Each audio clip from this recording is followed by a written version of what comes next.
Tensions between the Buddhist majority and Muslim minority have been simmering for over 100 years in Sri Lanka. But they erupted after ultranationalist Buddhist group Bodu Bala Sena, or BBS, gained huge popularity in 2012. In July 2014, BBS members marched into Muslim areas of Alutgama, chanting anti-Muslim slogans and inciting violence. Clashes erupted, leaving 3 Muslims dead and almost 70 people injured. In just 2 days, nationalists set over 60 Muslims' homes and businesses on fire and damaged several mosques. A recent fight between a Buddhist truck driver and a group of Muslims ended with the driver's death, and Buddhist mobs killed a man in Kandy and destroyed Muslim property. This led the government to call a 10-day state of emergency, a measure they had not used since the end of a bloody 26-year civil war between the Sri Lankan government and the liberation tigers of the Tamil Eelam. It nearly destroyed the nation. Shortly after the British granted Ceylon independence in 1948, Sinhalese Buddhists passed discriminatory laws targeting mainly Indian Tamils who were brought to the island by colonists. Sinhalese was made the official language, which drove Tamils out of the civil service. 700,000 Indian Tamils were barred from citizenship and war broke out. The civil war resulted in 100,000 deaths and victory for the Sri Lankan government in 2009. But now, tensions are flaring between Buddhists and Muslims. What are the reasons behind the hatred?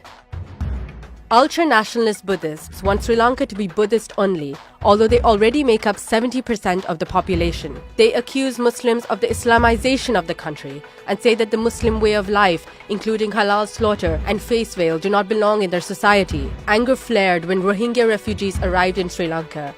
Nationalists led by Buddhist monks even mobbed a United Nations-run safe house for Rohingya Muslims, claiming that they were terrorists and demanding they return to Myanmar.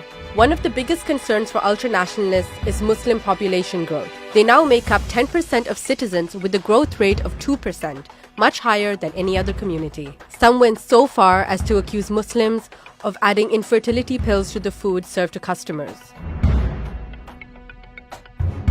What worries Sri Lankans even more is the lack of a systematic response by the government. President Maithripala Sirisena promised to launch a probe into the Alutgama incident, but nothing concrete materialized once he became president in 2015. Multiple human rights watchdogs repeatedly urged the government to protect the Muslim minority.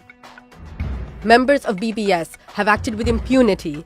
No verdicts have been served so far, despite the numerous attacks on minorities and the dissemination of hate speech. The movement is also infamous for its hateful ideas and actions towards other minorities, such as Christians and Tamils.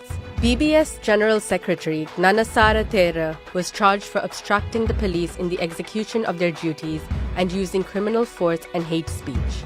He was imprisoned but later released on bail. His case was postponed until March 21st. It is reported he motivated numerous attacks on Muslims and incited violence. It is true that we spread racial hatred and insult other religions, but we do that with the utmost sincerity and benevolence. After a long history of ethnic clashes, Sri Lankans worry if peace is possible. Have we learnt nothing from our recent past? Have we lost sight of basic human decency and love?